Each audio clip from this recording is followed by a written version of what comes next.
Hay nako, bilib din ako sa inyong dalawa, no? May pa-picnic-picnic pa tayo. Naku, may nakalimutan tayo. Soft drinks. Pare, hahanap muna kami soft drinks, ha? Teka, sandali lang, ha? O, sige. Sorry nga pala dun sa nangyari, ha? High blood dan talaga yung chowin ko, eh. Okay lang yun. Buo pa naman pangako, eh. Alam mo kasi, hindi ko naman talaga siya chowin, eh. Kabit lang siya ng tiya ko. Ganun naman pala, eh. Ba't ganyan turing niya sa akin? Eh, ano naman ang plano mo sa buhay?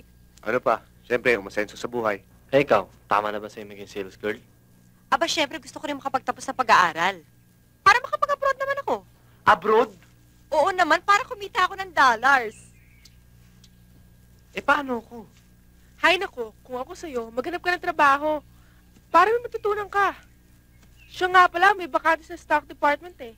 Gusto mo mag-apply ka? Eh, di pag natanggap ka, araw-araw na tayo magkasama.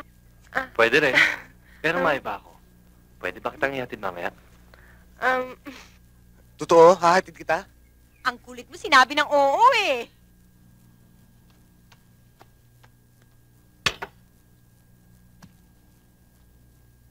Ano yan, Oka? Love letter. Anong love letter? Tulad sa mga magulang yan, huwag ka na makikialam. Para sa magulang mo? Kay Feli. Nanliligaw na damo ko, ah. Bakit? May pakakain ka na ba? Eh, kaya nga ako nagsisikap, eh. Ano ba nakalagay dyan? Eh, di gusto ko siya. Mahal ko siya. Ganon. Maniwala kaya yun? Eh, kaya nga sinusulatan, eh. Para malaman.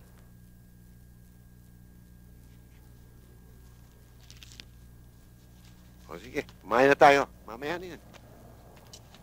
Kung ano pinag-uusapan, wala namang kwenta. Eh, kain. O. Tignan mo yan. O, kain. Ba, may bisita pala tayo, ah.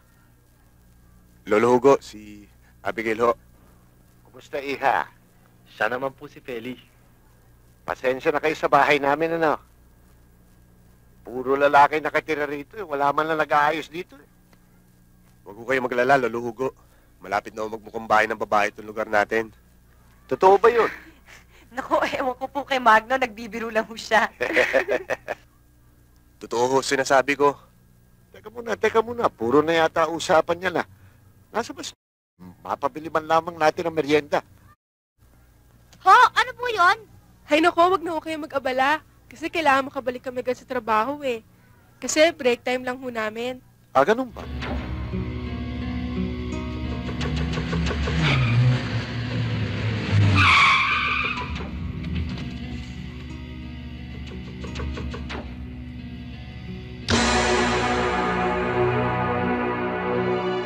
Yana, atras tayo!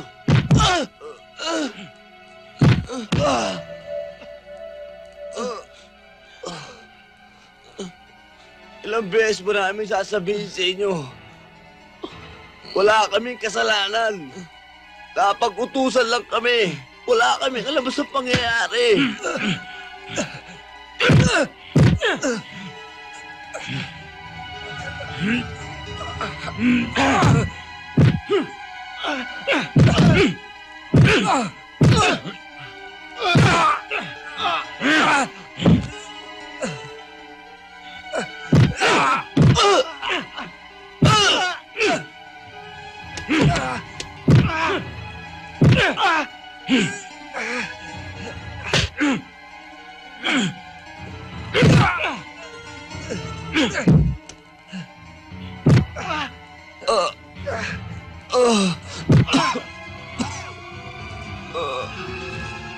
Tinabing tama na eh!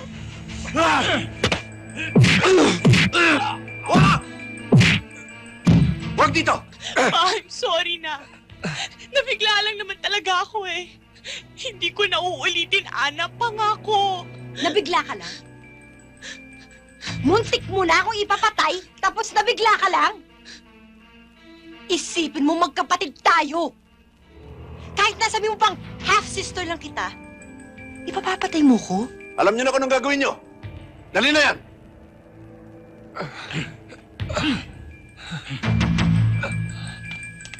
Simulan na natin! Tagay na! Tagay!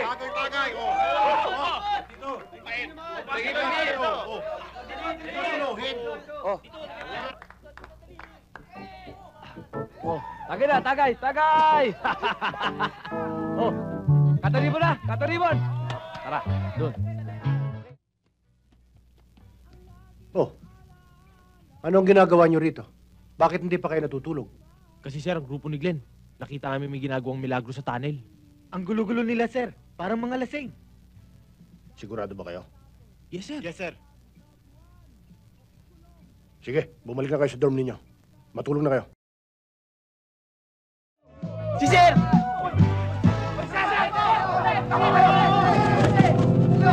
Hoy! Tigil!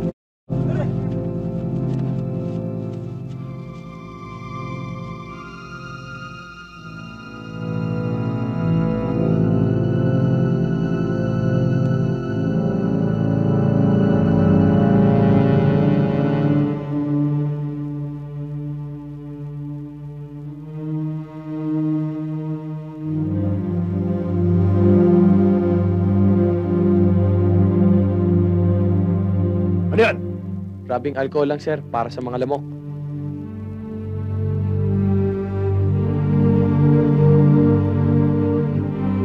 Hindi alcohol ito ah.